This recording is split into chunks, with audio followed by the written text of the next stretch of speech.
Friends இங்க பாருங்க. இது மாம்பழம்ல ஐஸ்கிரீம். ஐஸ்பழம்னு நினைக்காதீங்க.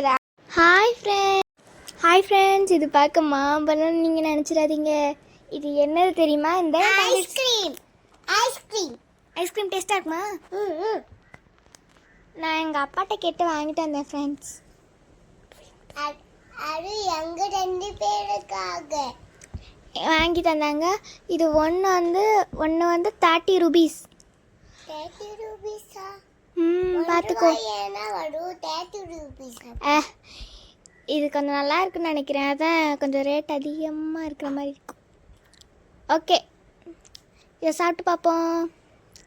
உள்ளக்கே மேங்கோ ஃப்ளேவர் தான் இருக்குன்னு நினைக்கிறேன். ஸ்ட்ராபெரி ஃப்ளேவர் ஐஸ்கிரீம் சாப்பிட்ருக்கீங்களா? ஸ்ட்ராபெரி மாதிரியே இருக்கும், ஆனால் உள்ளக்க பார்த்தா அது ஸ்ட்ராபெரி ஐஸ்கிரீம். அது மாதிரி தான் இந்த மேங்கோ ஃப்ளேவரில் ஐஸ்கிரீம் இருக்குது போல். ஓகே, அங்கே ஓப்பன் பண்ணி சாப்பிட்லாம். ஓகே, ஓப்பன் பண்ணிட்டு காட்டுறோம். இதுதான் அடே, ஆனா இத சாப்பிட்டு முடிச்சிட்டோம். பாருங்க, காலியா இதே மாதிரியே இதுவும். ஓகே, இதை ஓப்பன் பண்ணிட்டு கூப்பிடு. பாருங்க ஃப்ரெண்ட்ஸ், உள்ளக்கே மேங்கோ ஃப்ளேவரில் தான் இருக்குதுன்னு நினைக்கிறேன். சூப்பர். ஓகே, சாப்பிட்றோம். பாய்.